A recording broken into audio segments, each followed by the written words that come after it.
Excellent afternoon to all who are watching me across the states in Nigeria. Sometimes we think education is a branch and a sector in any system. It is not a branch, but it is the foundation, our system. When we begin to see education as a foundation and the means of orientation and reformation of our society, then there will be a betterment for us than what we see today, especially in the sector, in the educational sector, in our system. Again, I say welcome to another interesting edition of Real Talk with Kike. I remain your convener, your chief host, your executive producer, your scriptwriter, Kike Atanda-Owo. I think it's important for us to hear what on this day initial segment has for us. When I return, I give my 2 cents on it. Stay with me. I'll be right back.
All right, many thanks for staying with me. I feel very disappointed sometimes when I realize that we that are pioneers of an advanced legal system in West Africa seems to still face developmental issues in our system. We can do better when we begin to realize that our individual office or self-integrity, dignity, legacy will go a long way in history, and hence the reason why we are even talking about it on this day in this segment. I think that's my takeaway from on this day in this segment. It's time for us to get a quick message from my sponsors, those who have put me on this platform, and when I return, we'll dive straight to the topic. Stay with me.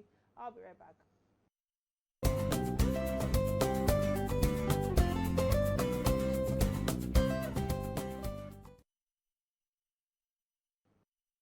All right, many thanks for staying with me. The news driving this discussion is a recent announcement by the West African Examination Council that Nigerian candidates are excluded from the new WASSCE results examination, which offers students in the region an opportunity to retake failed subjects from previous exams. And the decision has sparked concerns about its implications for Nigerian students who may need a faster route to improve their grades. And while WAEC has clarified that Nigerian candidates can register for, the WASSCE, in 2025, the exclusion raises questions rather about equity and access within the regional educational framework, particularly as it relates to Nigerians' unique examination challenges. On the live show today, the focal points of our Real Talk will include examining the rationale behind the exclusion of Nigerian candidates and how this decision might affect students, in terms of ability to advance academically. Furthermore, I will also be touching on or be discussing how we can explore the systematic challenges within Nigeria's education system, including poor infrastructure, inadequate teachers training, and limited opportunities for underprivileged students. Also, I will also be discussing, how we can aim to propose actionable reforms to improve education standards and provide equitable opportunities for all Nigerian students. Those are all I'll be touching on with my guest today. But I think it's important for us to get to see my guest profile. And when I return, you agree with me that he's the right person to, enlighten us on the issue. And stay with me. I'll be right back.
move to the last segment of the show quickly, which is the trending stories, the stories that binds us as Nigerians. And the trending stories that have been out there in the last, 24 hours is the governor's, no, I think I should take the Nigerian leaders, that honors the servicemen at Armed Forces Remembrance Day, in terms of their salutes, and the governors have also done that. While I believe that the Armed Forces Remembrance Day is a significant occasion to honor the sacrifices made by the brave men and women who have served Nigeria, it is also important to note that much of what we see around is, tends to be ceremonial rather than systematic. I try to be real on this platform. So it's a one-day event marked with, word-laying ceremonies and speeches. But when we zoom out, we see that the support for the families of the fallen heroes and the well-being of those currently serving in the military needs more attention throughout the year. Yes, we remember those who laid their lives, for the nation, but what does this day truly means for the families of these soldiers after the celebrations are over? Are their financial and emotional and social needs being met? A single day, commemoration is not enough, if you ask me. The government must invest in providing sustainable welfare for the families of fallen heroes, ensuring that they have proper care. Financial stability is key, and access to education and healthcare too is pretty much very important. This should be an ongoing commitment, not just a token gesture. Equally concerning the issue of welfare, welfare of the armed forces themselves is equally important. The system should go beyond just paying lip service to the welfare of serving personnel. Are the soldiers who protect us being adequately equipped? Are they properly trained? As a trainer myself, I always bring this side or this sector to fall, and also compensated. Are there mental health support system in place? Nigeria is a place where we've not, truly embraced this mental health issue. Given the trauma that they have endured in the line of duty, veterans and current personnel deserve more than just ceremonial recognition, if you ask me. They need systematic changes that reflect their values. The pardoning of the 70 soldiers is another important issue that I feel that I need to bring to fore. Is this pardon, is the pardon seems to be, seems to be the result for advocacy effort by human rights lawyer Femi Falana, who had been calling for their pardon since at least 2021, if I remember. I know that, I read something like that from him. And SAF Femi Falana had written to the president, President Muhammadu Buhari, at the time, urging him to extend the same pardon given to, repentant like Boko Haram members, to these 70 soldiers convicted, during the Goodluck Jonathan administration. And these men and women, who have served their country must be given fair opportunities, if you ask me, for rehabilitation. Let me emphasize on that. And of course, in terms of reintegration as well into the society, justice and fairness should be prioritized, as well as system that promotes accountability without tarnishing the reputation of the forces that they fought for. Finally, that I'd like to touch on is the gender inclusivity that should be emphasized on in the observance of Armed Forces Remembrance Day. We often focus on male soldiers, but women have equally contributed to the safety and security of the country, both in combat and non-combat roles, because their contribution should be equally celebrated, if you ask me. Many a time when they are talking about it, you are seeing quite a number of people concentrating on the male, soldiers. So effort should be made to ensure that the armed forces are fully inclusive of both men and women. In conclusion, I think I would like to wrap up by saying it's time, it's really time for us to move from the ceremonial to the systematic issue at hand. The government must demonstrate commitment to the long-term welfare of both our fallen heroes and those who have continued to serve this great nation. This should not be a one-day celebration, if you ask me, but an ongoing effort to improve systems and provide the support that our armed forces and their families truly deserve. So the second trending story that I would like to quickly touch on is the Lagos Assembly Speaker Obasa that have been impeached. This has been trending for over 24 hours. I've received so many calls, so many messages, but let me tell you guys, this recent impeachment of Senator Mudashiru Obasa as the Speaker of the Lagos State House of Assembly is a significant event, that requires both careful consideration and measured reactions. First off, let us acknowledge a fundamental truth.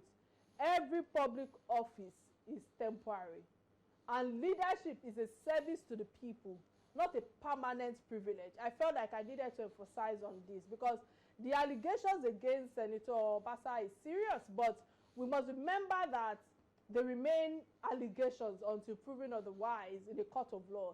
It is unfortunate that public discourse often rushes to conclusions, overshadowing the principle of innocence until proven guilty. While the Assembly has exercised its constitutional right to impeach him, Nigerians must allow the legal process to take its course without engaging in any baseless speculations or tarnishing reputation prematurely.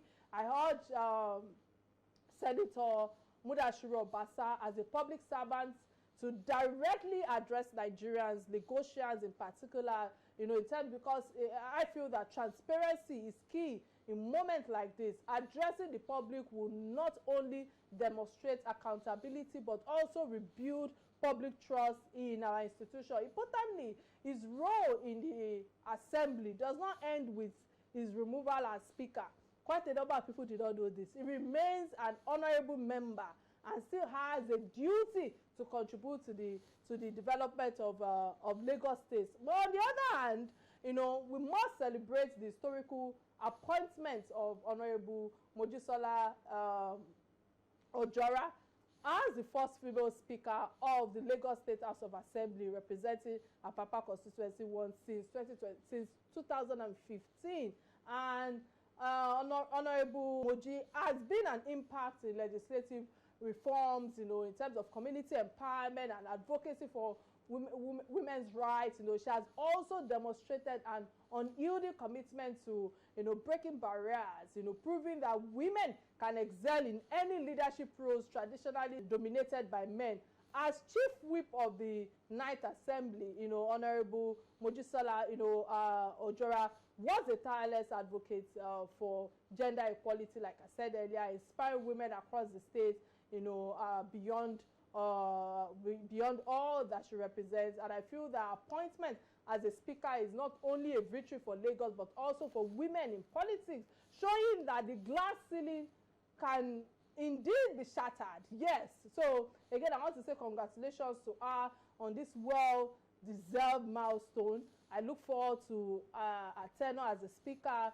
I believe that she would lead with courage, with compassion, with empathy. Empathy is the word I want to emphasize on right now. Driving meaningful change for the people of Lagos. I think that's my 2 cents on this second trending regarding Obasa. Quickly, let's just dive straight to the topic at hand, the reason why you are here. And one of the reasons why I believe that I needed to bring you to fore regarding the issue at hand is because the challenges that we are facing in our educational sector, and WAEC's exclusion of Nigerians candidates from the receipt exam has raised a lot of eyebrows, different controversies online. So I must ask you, with all that is going on right now, what's your take regarding how you feel that the feasibility of introducing a similar receipt program within Nigerians who are existing in terms of the examination framework that you think that they have been subjected to do right now? What's your take on it? Well, again, educational processes, are subject to reviews because education, like we know, is the main source for the production of human resources, and human resources is central to the stabilization or the stability and development of any entity or any society or country, as we may want to put it. WAEC is fundamental because it addresses the foundation, the very foundation of education, the preliminary aspect of it.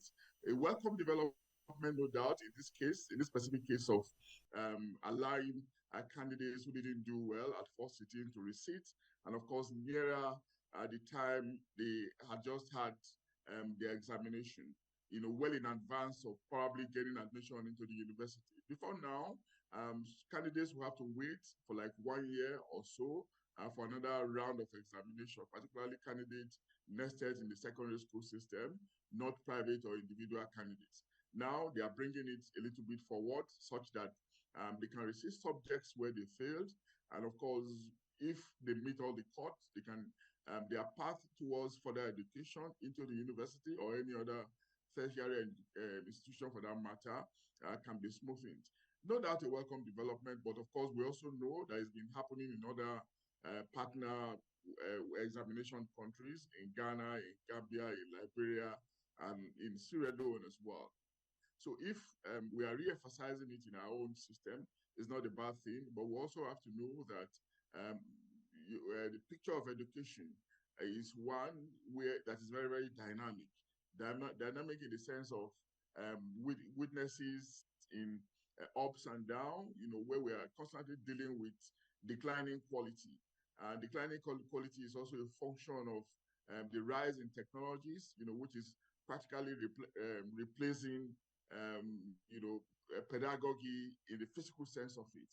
People are taking advantage of this technology and somehow competing or contesting with the spaces available in the physical space of education. Well, this is understandable, and if we address it at different levels, it's a welcome development, like I said earlier. And if WAEC is trying to deal with it by providing opportunities for candidates, to receive their examination, just like it is done in higher institutions, of course, it is not a bad move. Remember also, the examination can in itself be very testy. Testy because it can be very emotive. Sometimes it can be one of fright. Sometimes it can be one of ill health. Sometimes it can be a problem of circumstances or environment. All things can actually happen to any candidate at any point in time. And you'll find out that when candidates are opportune to repeat it, and sometimes they do well. If they do not do well, you know that they're probably incapacitated or may have to do for other routes. So the opportunity to repeat, to receipt is a welcome development, but we just hope that WAEC again, like we know how reputable they are, we trust that they're going to sustain it, but in sustaining it as well, we want a situation where private candidates can be more involved in the process, not just students who did the exam within the four walls of a school, as the case could be. Thanks for enlightening us right now. But given that WAEC introduced this program to provide a faster route for students to improve their grades, how does Nigeria's exclusion limit opportunities for academic progression? And the reason why I'm bringing this to fore, because this exclusion reflects a deeper issues of regional disparities in educational policies. So I must ask you, how can Nigeria work with WAEC to address this imbalance? I like the fact that you have brought the likes of Ghana, Gambia, and Sierra Leone and all of that into fore to compare with our educational system. But how can we actually find a balance with this disparity? Yes, ma. Nigeria is a major country amongst WAEC member countries. It's a five member national body, including the countries I've mentioned. But Nigeria is major on accounts of our size, on accounts of our resources, and because of our influence as well. So if Nigeria coughs, WAEC is likely to shake. Whatever we do is likely to disturb WAEC. So our influence may not wane, and of course, our influence has also given reputation, increased repute to the body a lot because it has emphasized the international context of the examination, giving it global recognition over the years. And of course, every mature person today is often proud to attest to his or her WAEC experience. So that is likely to continue. So most of the time, we are not necessarily competing with neighboring countries involved in WAEC. We're just largely partnering, largely collaborating in the spirit of Africa or West African brotherhood. But we also have to remember, madam, that there are other competing examination bodies within our own locality as well. NECO is there, and there are about 3 or 4 other ones, some of them regionally inclined. But this is okay if quality is not compromised. But our fear largely is that quality can often be compromised. And if you go outside this country, the result that is most recognized, most popular, most influential now still remains WAEC.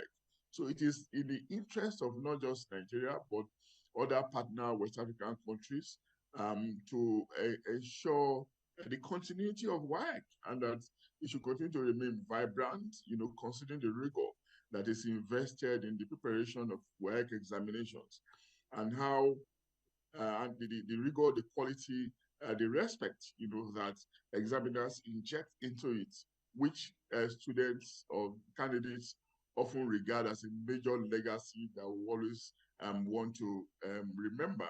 The kind of memories left in citizens that they often like to rekindle through the instrument of WAEC examination. So the future is bright, all things being equal. But again, we do not have to rest on our oars in strengthening all mechanisms for checking or double checking the competence of learners at different levels. Thanks for that elaborate submission right now. And yes, I agree with you with this submission. Yes, the future is bright, and we also have alternatives like NECO, GCE, and all of that is also, alternative to WAEC. But I must ask you, sir, what alternatives are available for Nigerian students who wish to, retake failed subjects? The new WSSCC PC1 exams are scheduled for January 24th to February 15, 2025.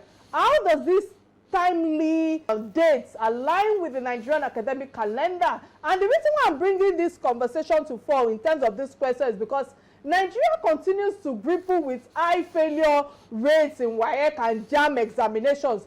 What are the systematic reasons for this persistent problem or challenges, like I like to refer to them? What's your take on this? I agree with you. I know that there are challenges here and there, particularly because of some other problems we have around us. Insecurity, sometimes strikes, sometimes lethargy of examiners, and even teachers, and sometimes actions and actions of government, being inimical to the smooth running of this examination calendar. But again, sometimes when examination bodies come out with schedules, the onus is often on the beneficiaries or on participants, to align, considering the fact that bodies like WAEC focus on the bigger picture. They are more interested in the public good, largely, putatively. So the onus is on us to align. I've seen complaints in circles in the university environment saying that there will be a problem with aligning with the September start of semesters, trimesters, or sessions. But again, it's about one of alignments. But like I said earlier, the fact that people are able to receive their examination in February and January, creates a better, more convenient opportunity for them to quickly receive their exam in advance of, being enrolled in university in the session that is supposed to begin in September. And this is another opportunity that candidates may not want to miss. But we should not also forget, that in situations where WAEC may not be readily available, there are also other opportunities, other outlets, for such examination, even if WAEC is foremost, most reputable, and of course, most influential. For that elaborate submission. But let me quickly ask you this before I open the phone lines, because I know that we are running out of time. examination malpractice, as Nigerian's education system for years, and on this platform, we keep it real as much as possible. How can WAEC, JAMB, and other stakeholders, restore integrity to the examination process, especially with poor infrastructure, sir, overcrowded classrooms, and undertrained tutors or teachers? How does Nigerian expect to produce students who can excel in competitive examinations? Many a time, I've brought, excellent students here, and you realize that, these are students that they have to go into the private training before they could get to where they are. What's your take on this question? Yes, these are problems that we have always identified. And of course, when we want to learn properly, we rely often on environment, on facilities, on utilities, and safety as well. All these things, learning is contingent upon the smoothness, the seamlessness of these conditions. But in our climate, we know we have struggled with these factors over the years. It's also can also be situated within the bigger problem of our political economy, which is trying, which we are struggling with. Then what about the human resource element as well, reflected in the failure of leaders, to prioritize education, realizing the importance of education in the fertilization of the mind, in the production of quality citizens, in the building of confidence, and in engendering a stable and sustainable society. These are problems we'll continue to interrogate, and of course, it's okay that you've highlighted them. Oftentimes, we see us going on strike only because of these problems. Well, and these problems are not just at the tertiary level, even at the preliminary levels, where WAEC can easily be highlighted. And that preliminary level is core, because the average child, the mind of the average child is in a state of tabula rasa. They learn faster, and of course, they imbibe this faster, which is why care should be greater at that level. But again, we may not be able to discuss those problems in isolation of the bigger problems that we have in our entity, Nigeria, or even in the sub-region. But it's a discussion that will continue, and the only thing we can say in the circumstance is for us to continuously prioritize education. 2025 budget appears not to have done badly with respect to its focus on education. But again, what meaning are we going to draw from this at the level of seriousness, at the level of implementation, or the practicalization of the many things that have been put on paper? Time will tell all these, madam. Can I like the fact that you mentioned the 2025 budget, because, and I think your submission is leading to my next question. What specific areas should be prioritized in the education budget? Because tutors, or will I say teachers, training or infrastructure or access to technology. Technology is driving everything we do today in any sectors of the industry.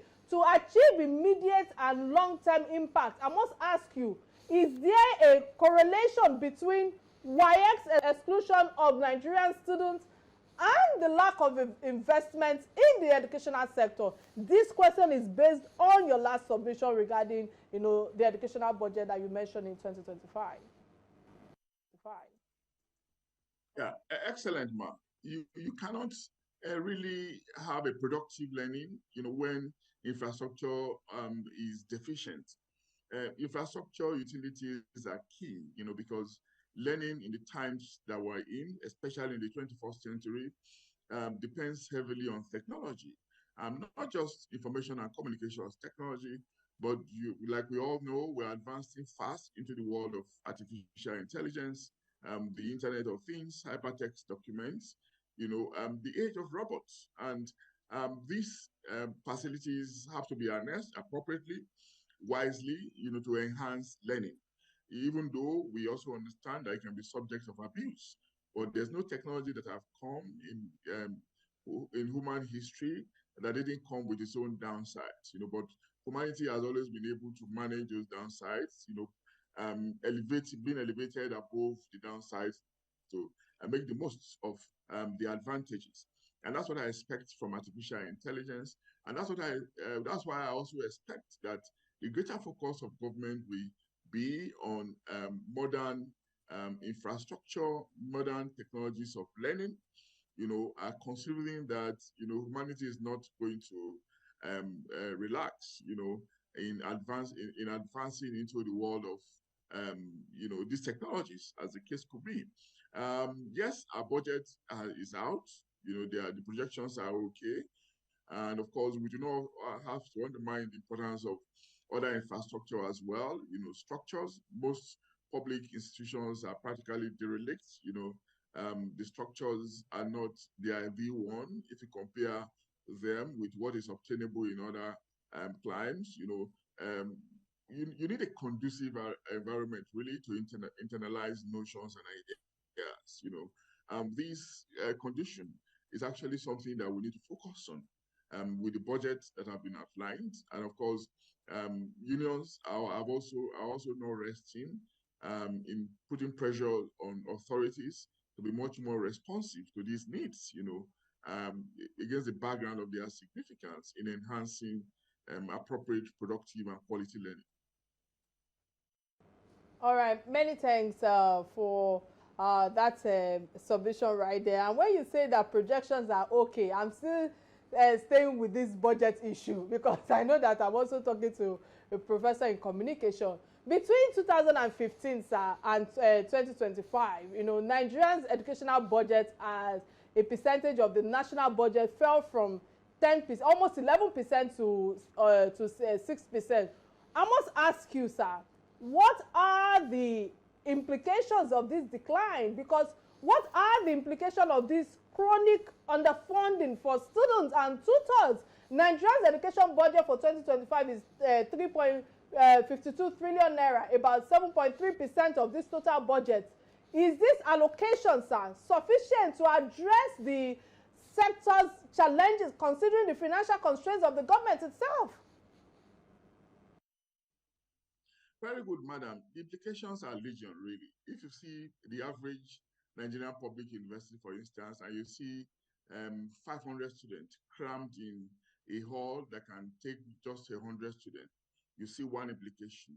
If you see halls that are poorly maintained, where there are no public address systems, if you see lecturers being poorly paid, the average professor in a public university earns less than 500,000, for instance, and that's how much in dollars. If you see the death of research, if you see a situation where to get promoted, you need to be published in quality journals, and to get promoted in quality journals also require you to do quality research. And if you see a situation where academics can hardly afford the facilities, the resources for this research, or to even pay for some of those journals that require some basic payment, or even to pay for the logistics in a situation where they are credible but not necessarily predatory. If you see some of these things, then of course you know that we are just down there in terms of the many ills of poor funding. And this is still continuing. If you go to these universities, for instance, you see many uncompleted structures, some of them that they started decades ago, because of the non-release of funds, they couldn't be completed. And of course, there's this regular reference to UNESCO prescription on what the percentage of education in the national budget. But again, we know how well we have failed in meeting this controversial percentage. In the United Kingdom at a time, Tony Blair became famous for prioritizing education, saying education, and education in one of their budgets. And of course, we know what that has brought to the United Kingdom as one of the most popular destinations, for foreigners seeking education offshore. And of course, we know how they profit from there. And apart from that, what about the benefit to their society? The fact that there's continuous sophistication and continuous understanding of the importance of building a viral system. And these are things that are not necessarily rocket science. If there's commitment, increased commitment on the part of our leaders. And of course, if the money is allocated to education are properly used, if they are not diverted, if transparency, accountability is put into the mix, there will be improvement. Otherwise, we'll continue to see some of the many downsides that you have made me to highlight. These downsides stare us in the face, and they are definitely inimical to quality learning.